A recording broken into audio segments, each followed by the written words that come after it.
कहा जा रहा है अजीत जी कि तब भी जो मौर्य होटल में अमित शाह और उपेंद्र कुशवाहा की मुलाकात हुई थी, या यूं कहें कि राज्यसभा चुनाव के पहले से ही देखिए आरएलएम पर विलय का दबाव तो है ही।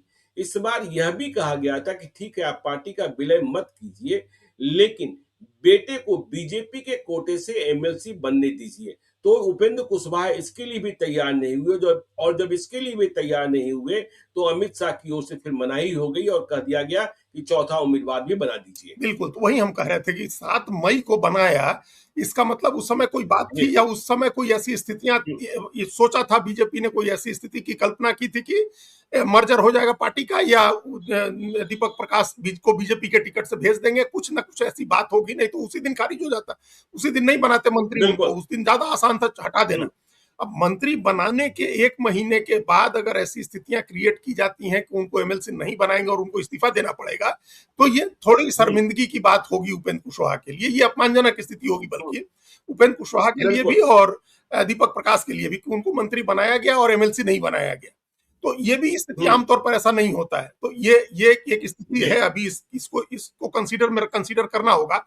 दूसरी बात यह कि उपेंद्र कुशवाहा कोई ऐसे, मतलब उपेंद्र कुशवाहा को ऐसे राह चलते नेता नहीं है, वो एक बड़े नेता है, मजबूत नेता है, उनका अपना आधार है। और नीतीश कुमार जैसा बड़ा नेता जब उनको लेकर के हमेशा चिंतित रहता था, उनकी चिंता करता था कि राज्यसभा भेजें या एमएलसी बनाएं, पार्टी में कोई बड़ा पद दें, तो कुछ ना कुछ तो उनके अंदर था जिसकी वजह से नीतीश कुमार भी उनकी चिंता करते थे।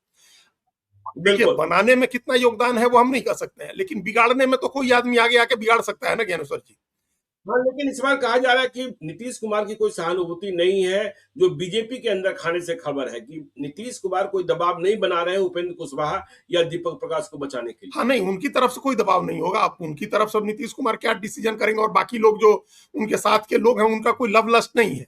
लेकिन समूचे एनडीए बिल्कुल। के लिए हम जो कह रहे थे कि बिगाड़ने की अगर बात होगी, मान लीजिए कि अभी तो नहीं, अभी तो कोई चुनाव नहीं है, लेकिन अगर चुनाव के समय ये फिर से अपनी पार्टी को जिंदा करते हैं और बिना किसी अलायंस में गए कोई ऐसा इंतजाम करते हैं कि जहां बीजेपी, जहां एनडीए का कुशवाहा उम्मीदवार नहीं हो, वहां एक मजबूत कुशवाहा उम्मीदवार खड़े कर दें, हालांकि वोट कम टूटेगा। देखिए, सम्राट चौधरी के मुख्यमंत्री बनने के बाद कुशवाहा वोट में बिखराव की संभावना काफी कम हो गई है, कुशवाहा के एक छत्र नेता सम्राट चौधरी हो गए हैं।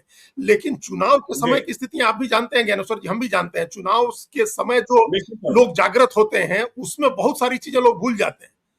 हम लोग, और जो कुशवाहा जितना टेक्टिकल वोट करते हैं, राजपूत जितना करते हैं, या भूमिहार जिस तरह से टेक्टिकल वोटिंग करने लगे हैं, उस तरह से वो भी करते हैं। तो कहीं अगर जहां आपका कुशवाहा नहीं है वहां कोई मजबूत कुशवाहा, उपेंद्र कुशवाहा खड़े कर दें और वो स्थितियां उस समय नुकसान हो जाए, तो खैर अभी ये दूर की बात है, उस समय तक हो सकता है कि उनको समझाने के दूसरे और उपाय हो। लेकिन हम ये कहना चाह रहे हैं कि उनको इस तरह से इग्नोर कर देना, या 1 महीने के बाद ही 1 महीने पहले मंत्री बनाना और अभी ऐसी स्थितियां क्रिएट कर देना कि उनके बेटे को एमएलसी नहीं मिले, ये थोड़ा डाइसी है, थोड़ा ये बीजेपी के कैरेक्टरिस्टिक्स के हिसाब से भी ठीक नहीं लग रहा है कि आप अपने एलआई पार्टनर को, बीजेपी इस तरह से नहीं ट्रीट करती है, खासतौर से बिहार में जो स्थिति है।